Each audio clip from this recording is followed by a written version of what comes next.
CM doctor Mohan Yadav ने कहा, अभी तक हुए चुनाव में 21 सीट पर बीजेपी का रुझान है और आज होने जा रहे 8 सीटों पर भी बीजेपी अपना कब्जा जमाएगी। मध्य प्रदेश में हम 29 सीटों पर विजय होंगे। जनसंघ के जमाने से हम मालवा की इन सीटों पर जीते हुए हैं। मध्य प्रदेश का ये चौथा चरण, जिसमें हमारी 29 लोकसभा की सीटों का एक तरह से आज चौथे चरण के बाद निर्वाचन संपन्न हो जाएगा।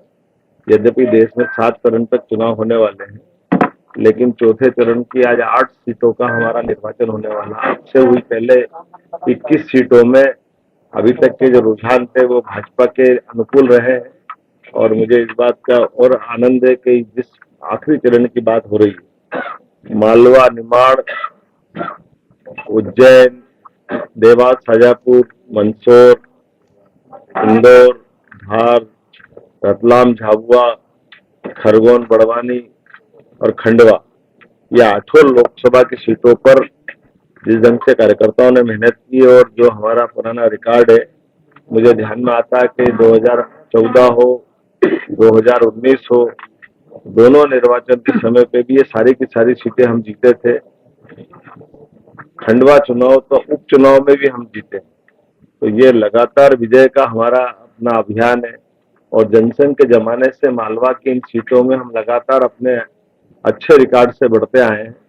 मैं एक बार फिर आपके माध्यम से मतदाताओं से अपील करना चाहूंगा, राज्य के मुखिया होने के नाते, कि मताधिकार हम सबका अधिकार है। कुछ भी हो, कैसे भी हो, किसी भी अवस्था में हो, हर एक का एक वोट डलना चाहिए। मैं आपसे अपेक्षा करता हूं और आप सब, मैं उम्मीद करता हूं कि आप इसका पालन भी करेंगे। और साथ ही साथ भाजपा ने जो काम किया है, खास करके मालवा के अंचल के अंदर 2014 के पहले रेलवे के लिए अकेले बात करूं तो केवल 150 करोड़ रुपया भारत सरकार से मिलता था और हमारी रेलवे के अंदर काम होता था। आज की स्थिति 15,500 करोड़ रुपए की राशि भारत सरकार में माननीय मोदी जी के माध्यम से हमको मिली। हमारा कौन सा ट्रेन का रूट नहीं है जिसमें लगातार विकास की और राशि की उपलब्धता नहीं हुई।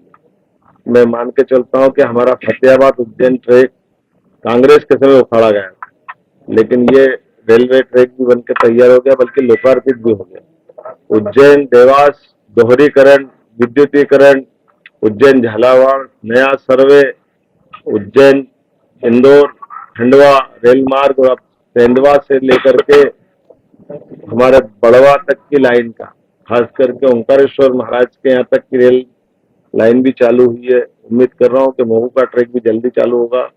इसी प्रकार से प्रधानमंत्री मित्र पार्क के माध्यम से धार के अंदर मेगा पार्क आया है। उज्जैन में मेडिकल डिवाइस पार्क, जिसके माध्यम से सभी प्रकार के मेडिकल डिवाइस उज्जैन में बन रहे हैं। अर्थात भारत सरकार के द्वारा सभी क्षेत्रों में समान रूप से काम करने के लिए, और उस सब में बाबा महाकाल के महालोक की तो बात ही अलग है। जिस प्रकार से बाबा महालोक का माननीय प्रधानमंत्री ने लोकार्पण किया था, ये पूरा क्षेत्र की